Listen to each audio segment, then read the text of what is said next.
দর্শক, আপনারা দেখতে পাচ্ছেন যে সাবেক রাষ্ট্রপতি শাহাবুদ্দিন চুপ্পুর বিচারের দাবিতে তার বাসভবন ঘেরাও করেছে ছাত্র জনতা এবং একেবারে প্রকাশ্যে তাকে গণধোলাই দিচ্ছে ছাত্র জনতা মিলে।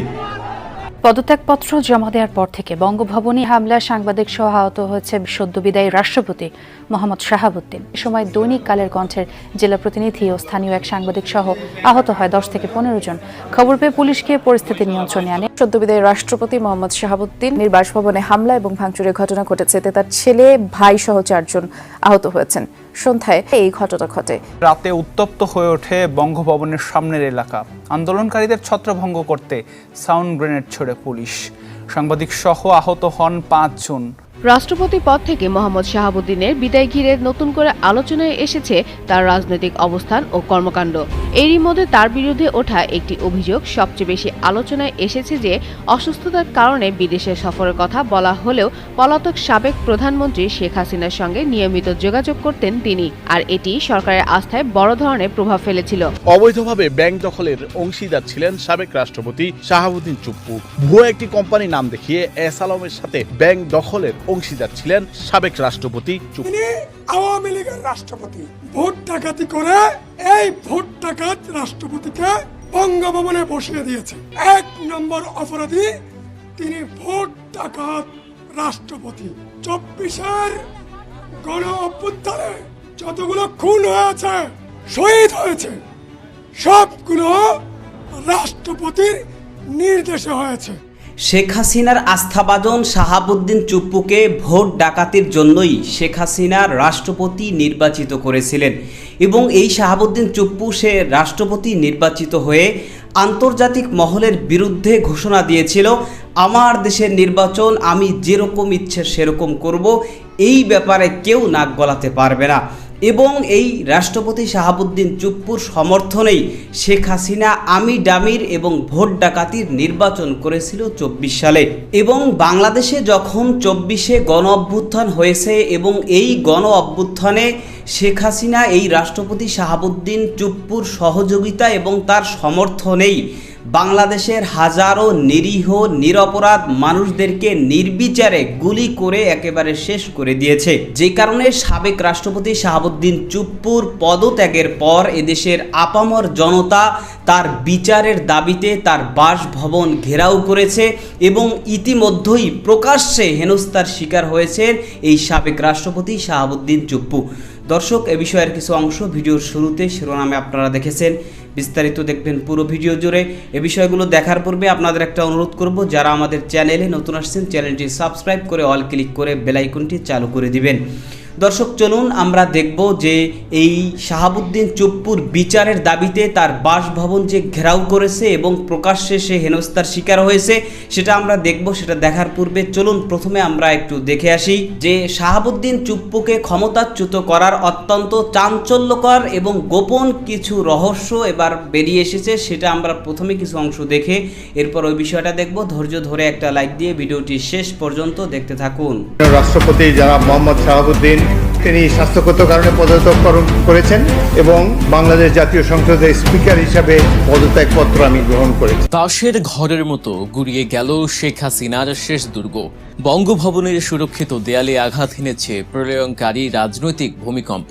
ভারতে বসে থাকা ক্ষমতাচ্যুত শেখ হাসিনা হয়তো স্বপ্নেও ভাবেননি রাষ্ট্রের সর্বোচ্চ মসনদে থাকা তার অন্ধ অনুগত শেষ মিত্রটিকেও এভাবে অপদস্থ হয়ে বিদায় নিতে হবে।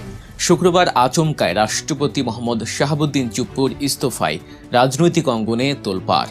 সরকারি নথিতে বলা হচ্ছে তিনি অটোনমিক নিউরোপ্যাথি নামক জটিল স্নায়বিক রোগে ঘন ঘন জ্ঞান হারাচ্ছেন। কিন্তু ক্ষমতার করিডরের খবর যারা রাখেন তারা জানেন এই অসুস্থতার গল্প ডাহা মিথ্যা, এটি নিখত রাজনৈতিক আবরণ মাত্র। আসল সত্য হলো পর্দার আড়ালে চলা ভয়ঙ্কর বল প্রয়োগ আর আল্টিমেটামের মুখেই মাথা নত করেছেন চুপ্পু। জুলাই আগস্টের পর ছাত্র আন্দোলন ও জামায়াতে ইসলামী দিনের পর দিন পদত্যাগের দাবি তুললেও প্রশাসন কানে তোলেনি। তাহলে হঠাৎ রাতের অন্ধকারে কি মহাভারত অশুদ্ধ হলো যে সরকার নিজ থেকেই তাকে ঘাড় ধাক্কা দিয়ে বের করলো? এর পেছনে লুকিয়ে আছে ক্ষমতার পালা বদলের এক রোমহর্ষক মাস্টার প্ল্যান। রয়টার্স ও একাধিক গোপন সূত্রের তথ্য মতে আন্তর্জাতিক অপরাধ ট্রাইব্যুনালের পরোয়ানা মাথায় নিয়েই আগামী ডিসেম্বরে দেশে ফিরে এক অভাবনীয় রাজনৈতিক চাল চালার ছক কষছিলেন শেখ হাসিনা। আত্মসমর্পণের নাটক সাজিয়ে রাজনীতিতে ফেরার এই ভয়ঙ্কর নীল নকশার খবর শীর্ষ মহলে পৌঁছাতেই শুরু হয় কাউন্টার অ্যাটাক। সরকার ও রাজনীতির প্রভাবশালী শক্তি বিএনপি জানে চুপ্পু পদে থাকা মানেই বঙ্গভবনে হাসিনার একজন সজাগ পাহারাদার বসে থাকা। সাংবিধানিক পেঁচ কষে পরিস্থিতি উল্টে দেওয়ার আত্মঘাতী ঝুঁকি নিতে রাজি ছিল না প্রশাসন। তাই হাসিনা পা রাখার আগেই সব কাঁটা উপড়ে ফেলার মিশনে সোজা বার্তা পাঠানো হয় বঙ্গভবনে। চরমপত্র পেয়েই চুপ্পু বোঝেন পালানোর পথ নেই। অসুস্থতার মিথ্যা অজুহাতে নীরবে রাজকীয় চেয়ার ছাড়তে বাধ্য হন বিনা প্রতিদ্বন্দ্বিতায় মসনদে বসা এই ব্যক্তি। এর মাধ্যমে হাসিনার প্রাতিষ্ঠানিক সহায়তায় শেষ খুঁটিটিও সমূলে উৎপাটন করে প্রশাসনকে পুরোপুরি হাসিনা মুক্ত করা হলো। চুপ্পুর এই অভাবনীয় পতনের পর রাষ্ট্রের অভিভাবক শূন্য হতেই দৃশ্যপটে আসে আরেক চরম নাটকীয়তা। সংবিধানের ৫৪ অনুচ্ছেদ অনুযায়ী রাষ্ট্রপতির অবর্তমানে জাতীয় সংসদের স্পিকারই ধরবেন রাষ্ট্রের হাল। স্পিকার হাফিজউদ্দিন আহমেদ তখন চিকিৎসার জন্য ব্যাংককে ছিলেন। ২৬ জুলাই দেশে ফেরার কথা থাকলেও বঙ্গভবনের এই ভূমিকম্পের কারণে তাকে নির্ধারিত সময়ের দুদিন আগেই তড়িঘড়ি করে ঢাকায় উড়িয়ে আনা হয়। প্লেন থেকে নেমে সোজা ক্ষমতার কেন্দ্রবিন্দুতে তিনি। চুপ্পুর পদত্যাগপত্র গ্রহণের সাথে সাথে স্পিকার হাফিজউদ্দিন এক নিমিষেই পরিণত হন বাংলাদেশের ভারপ্রাপ্ত রাষ্ট্রপতিতে। নতুন কেউ নির্বাচিত না হওয়া পর্যন্ত এখন তিনি ১৮ কোটি মানুষের রাষ্ট্রের একচ্ছত্র অধিপতি। স্পিকার থেকে সোজা সর্বোচ্চ অভিভাবক হয়ে যাওয়ার এই ঘটনা বাংলাদেশের ইতিহাসে এক নতুন অধ্যায়ের জন্ম দিয়েছে। ভারপ্রাপ্ত রাষ্ট্রপতির এই চেয়ারে বসার সাথে সাথে স্পিকার হাফিজউদ্দিনের হাতে ধরা দিয়েছে এমন ৫টি অসীম সাংবিধানিক ক্ষমতা যা তাকে রাতারাতি সবচেয়ে ক্ষমতাধর ব্যক্তিতে পরিণত করেছে। এর যে কোনো একটির প্রয়োগ দেশের চিত্র ১ সেকেন্ডে পাল্টে দিতে পারে। প্রথম মহাক্ষমতাটি হল দেশের সশস্ত্র বাহিনীর নিরঙ্কুশ নিয়ন্ত্রণ। সংবিধানের ৬১ অনুচ্ছেদ অনুযায়ী তিনি এখন সেনাবাহিনী, নৌবাহিনী ও বিমান বাহিনীর সুপ্রিম কমান্ডার। প্রতিরক্ষা ব্যবস্থা, যুদ্ধ পরিস্থিতি সামাল দেয়া, জরুরি অবস্থা জারি বা সামরিক বাহিনীকে সরাসরি অ্যাকশনে যাওয়ার নির্দেশ দেওয়ার চূড়ান্ত বোতাম এখন তার আঙুলের ডগায়। তার স্বাক্ষর ছাড়া সামরিক শীর্ষ পর্যায়ে রদবদল বা কৌশলগত সিদ্ধান্ত এক কথায় অসম্ভব। জাতীয় সংকটে সামরিক বাহিনীকে দিক নির্দেশনার একমাত্র বৈধ ও চরম ক্ষমতা বলে বন্দুকের নলের চূড়ান্ত নিয়ন্ত্রণ এখন ভারপ্রাপ্ত রাষ্ট্রপতির হাতে। দ্বিতীয় যে ক্ষমতাটি তাকে মহাশক্তি দিয়েছে সেটি হলো ক্ষমা প্রদর্শনের একচ্ছত্র অধিকার। সংবিধানের ৪৯ অনুচ্ছেদ অনুযায়ী সুপ্রিম কোর্টের আপিল বিভাগ কাউকে ফাঁসির রায় দিলেও রাষ্ট্রপতি চাইলে এক কলমের খোঁচায় দণ্ড সম্পূর্ণ মওকুফ করতে পারেন। যে কোনো সাজা স্থগিত, কমানো বা বাতিল করে আসামিকে মুক্ত করে দেওয়ার এই ভয়ঙ্কর ক্ষমতার কোনো জবাবদিহিতা নেই। এর বিরুদ্ধে আপিলের সামান্য আইনি সুযোগও নেই। দণ্ড মওকুফের ক্ষেত্রেই তিনি শেষ কথা। আক্ষরিক অর্থেই মানুষের জীবন মৃত্যুর ফয়সালা করতে পারে এই ক্ষমতা।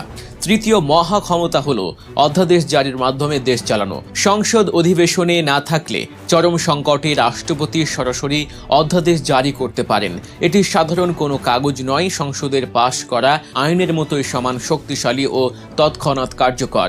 রাজনৈতিক অস্থিতিশীলতা বা ক্রান্তি লগ্নে কারো তোয়াক্কা না করে জরুরি আইন জারির এই জাদুকরী ক্ষমতা এখন স্পিকার থেকে ভারপ্রাপ্ত রাষ্ট্রপতি হওয়া হাফিজউদ্দিনের পকেটে। পরিস্থিতি নিজের শক্ত মুঠোয় নিতে এই অধ্যাদেশ জারির ক্ষমতা ব্রহ্মাস্ত্রের মতো কাজ করে। চতুর্থ ক্ষমতাটি গণতান্ত্রিক রাষ্ট্র কাঠামোর সবচেয়ে বড় চাবিকাঠি। প্রধানমন্ত্রী ও মন্ত্রিসভা নিয়োগ। সংসদে সংখ্যাগরিষ্ঠ দলের নেতাকে প্রধানমন্ত্রী এবং তার পরামর্শে অন্যান্য মন্ত্রী, প্রতিমন্ত্রী ও উপমন্ত্রীদের নিয়োগ দেওয়ার পবিত্র সাংবিধানিক দায়িত্ব তার কাঁধেই। বর্তমানে বিশেষ প্রেক্ষাপটে অন্তর্বর্তীকালীন ব্যবস্থা চললেও সাংবিধানিক বাধ্যবাধকতায় সব নিয়োগের চূড়ান্ত সিলমোহর ভারপ্রাপ্ত রাষ্ট্রপতিকেই মারতে হবে। সরকার গঠনের চূড়ান্ত চাবি হাতে থাকায় তিনি এখন রাজনীতির মূল নিয়ন্ত্রক। কে মন্ত্রী হবেন বা হবেন না তার আইনি বৈধতা আসবে তারই টেবিল থেকে। পঞ্চম এবং সবচেয়ে ভয়ঙ্কর সাংবিধানিক ক্ষমতাটি হল রাষ্ট্রের সমস্ত শীর্ষ পদে নিয়োগ এবং খোদ জাতীয় সংসদ ভেঙে দেওয়ার ক্ষমতা। দেশের পুরো প্রশাসন যন্ত্র যে গুটি কয়েক মানুষের ইশারায় ঘোরে, সেই মানুষগুলোকে নিয়োগ দেন এই রাষ্ট্রপতি। দেশের প্রধান বিচারপতি থেকে শুরু করে সুপ্রিম কোর্টের আপিল ও হাইকোর্ট বিভাগের অন্যান্য সব বিচারপতি, নির্বাচন কমিশনের সর্বময় কর্তা প্রধান নির্বাচন কমিশনার ও অন্যান্য কমিশনার, সরকারি কর্ম কমিশন বা পিএসসি চেয়ারম্যান এবং মহা হিসাব নিরীক্ষক ও নিয়ন্ত্রক, এই প্রতিটি ক্ষমতার চেয়ারে বসার জন্য রাষ্ট্রপতির চূড়ান্ত স্বাক্ষর লাগবেই। বিশ্বের বিভিন্ন দেশে বাংলাদেশের প্রতিনিধিত্ব করা রাষ্ট্রদূতদের নিয়োগও তার হাত দিয়েই হয়। আর সবচেয়ে বড় ব্রহ্মাস্ত্র হল প্রধানমন্ত্রীর লিখিত পরামর্শক্রমে যে কোনো মুহূর্তে, যে কোনো পরিস্থিতিতে পুরো জাতীয় সংসদ ভেঙে চুরমার করে দেওয়ার একচ্ছত্র সাংবিধানিক ক্ষমতাও এই রাষ্ট্রপতির হাতেই সযত্নে সংরক্ষিত আছে। এই ক্ষমতাগুলোর ভার এতটাই বিশাল যে ভারপ্রাপ্ত রাষ্ট্রপতি চাইলে একাই পুরো রাষ্ট্রযন্ত্রকে নিজের আঙুলের ইশারায় নাচাতে পারেন। সংবিধান তাকে যে ঢাল দিয়েছে তা ভেদ করার ক্ষমতা এই মুহূর্তে রাষ্ট্রের আর কোনো প্রতিষ্ঠানের নেই। এই বিপুল এবং অসীম ক্ষমতার অধিকারী হলেও একটি বিষয় দিবালকের মতো স্পষ্ট যে স্পিকার হাফিজউদ্দিন আহমেদের এই রাজত্ব সম্পূর্ণ অস্থায়ী। সংবিধানের 123 অনুচ্ছেদ খুব পরিষ্কারভাবে বলে দিচ্ছে, রাষ্ট্রপতির পদ শূন্য হওয়ার ঠিক 90 দিনের মাথায় জাতীয় সংসদে সদস্যদের প্রত্যক্ষ ভোটে নতুন একজন স্থায়ী রাষ্ট্রপতি নির্বাচন করতেই হবে। এই 90 দিনের কাউন্টডাউন শুরু হয়ে গেছে। এখন পুরো দেশের রাজনৈতিক অঙ্গনে চায়ের কাপে একটাই ঝড়, কে হতে যাচ্ছেন বঙ্গভবনের পরবর্তী স্থায়ী বাসিন্দা। যেহেতু বর্তমান রাষ্ট্র কাঠামো এবং রাজনৈতিক ময়দানে বিএনপির প্রভাব সবচেয়ে বেশি এবং তাদের কথার ওজন সবচেয়ে ভারী, তাই রাজনৈতিক বিশ্লেষকদের বাজি বিএনপির মনোনীত কোনো হেভিওয়েট প্রবীণ নেতাই হয়তো বঙ্গভবনের পরবর্তী স্থায়ী রাষ্ট্রপতি হিসেবে শপথ নিতে যাচ্ছেন। পর্দার আড়ালে ক্ষমতার গোপন রুদ্ধদ্বার কক্ষে ডক্টর খন্দকার মোশাররফ হোসেন বা ডক্টর মঈন খানের মতো জ্যেষ্ঠ নেতাদের নাম নিয়ে চলছে তুমুল দর কষাকষি। শেখ হাসিনার শেষ দুর্গ পতনের পর রাষ্ট্রযন্ত্রের চাকা সম্পূর্ণ নতুন একদিকে ঘুরতে শুরু করেছে। ডিসেম্বরে শেখ হাসিনা দেশে ফেরার যে গুঞ্জন ভাসছে তা কি সত্যি বাস্তবায়িত হবে, নাকি চুপ্পুর বিদায়ে সেই আশায় চিরতরে জল ঢেলে দেয়া হলো? শাহাবুদ্দিন চুপ্পু সে পদত্যাগ করার পর থেকে বাংলাদেশের সর্বস্তর থেকে বিভিন্ন মানুষ দাবি উত্থাপন করছে যে এই শাহাবুদ্দিন চুপ্পু যেহেতু শেখ হাসিনার সহযোগী ছিল এবং শেখ হাসিনার নির্বাচিত করা রাষ্ট্রপতি এবং শেখ হাসিনা তার সহযোগিতায় 24-এর ডামি নির্বাচন করেছে এবং শেখ হাসিনা তার সহযোগিতা এবং তার সমর্থনেই 24-এ যখন বাংলাদেশে গণঅভ্যুত্থান হয়েছে তখন মানবতা বিরোধী অপরাধ করেছে। সুতরাং শেখ হাসিনার বিরুদ্ধে মানবতা বিরোধী অপরাধ সহ বিভিন্ন অভিযোগে তাকে বিচারের মুখোমুখি করা হচ্ছে এবং তার বিরুদ্ধে ইতিমধ্যেই শাস্তি ঘোষণা করা হয়েছে। এই জন্য যেহেতু শেখ হাসিনার সহযোগী ছিলেন এই শাহাবুদ্দিন চুপ্পু, সেই কারণে শাহাবুদ্দিন চুপ্পুকেও বিচারের মুখোমুখি করতে হবে, এটাই হচ্ছে আপামর জনতার দাবি। এবং এই শাহাবুদ্দিন চুপ্পু তিনি যখন রাষ্ট্রপতি হয়েছেন তার আগে তার বিরুদ্ধে ইসলামী ব্যাংকে কেলেঙ্কারি সহ বিভিন্ন রকমের জালিয়াতির অভিযোগ রয়েছে। সুতরাং সেই সমস্ত অভিযোগগুলো এখন খতিয়ে দেখার অনুরোধ জানাচ্ছেন অনেকেই। এ বিষয়ে আপনার মতামত কি? এই শাহাবুদ্দিন চুপ্পুকে বিচারের মুখোমুখি করা উচিত কিনা সে বিষয়ে আপনি কি মনে করেন সেটা কমেন্ট সেকশনে জানাতে পারেন। ভালো থাকবেন, সুস্থ থাকবেন, দেখা হবে নতুন কোনো ভিডিওতে, কথা হবে নতুন কোনো বিষয়। আজকে পর্যন্তই। আসসালামু আলাইকুম রহমতুল্লাহ।